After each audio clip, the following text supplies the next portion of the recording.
চিকিৎসক কর্মচারী সংকটে শরীয়তপুর ১০০ শয্যার হাসপাতালে চিকিৎসা সেবা ব্যাহত হচ্ছে। রোগীদের ঠাঁই হচ্ছে মেঝেতে।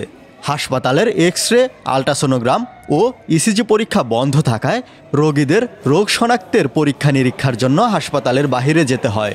শরীয়তপুর সদর হাসপাতাল সূত্রে জানা গেছে, শরীয়তপুর জেলা শহরে ১৯৯০-এর দশকে ৫০ শয্যার হাসপাতাল স্থাপন করা হয়।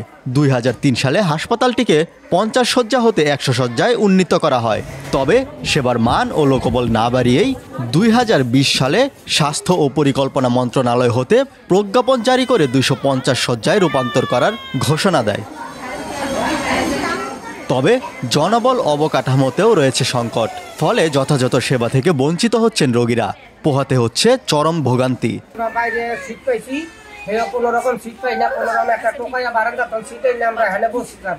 এখন রাত্রে আবার বাতাস আসে, এমনি ঠান্ডা লাগছে বাচ্চার। পরীক্ষা করছি, এক্সরে করাইছি, মনে করেন হাসপাতাল কোনো ইয়া দেয় না, পরীক্ষাও দেয় না, কিছু দেয় না। আমরা বারাতনে করাই আনতে চাই, ডাক্তার আমাকে বারাতনে করাইছে, বারাতনে করাই। আমরা 3 দিন যাবত ভর্তি, আমরা কোনো খাবার পাইনি। আমার খাবারের লিস্ট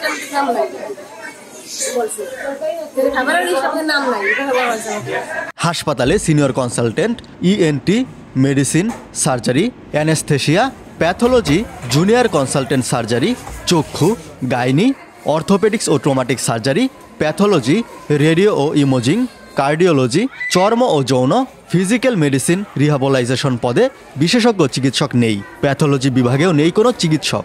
মেডিকেল টেকনোলজিস্টের 3টি পদের 2টি ফাঁকা। অন্য বিভাগের কর্মীদের দিয়েই চলছে প্যাথোলজি বিভাগ। 5 ফেব্রুয়ারি থেকে আমাদের এক্সরে ফিল্ম সরবরাহ না থাকার কারণে আমরা আপাতত এক্সরে করতে পারতেছি না। কি আমাদের বর্তমানে এক্সরে ফিল্মের জন্য আমাদের টেন্ডার প্রক্রিয়া চলমান আর কি।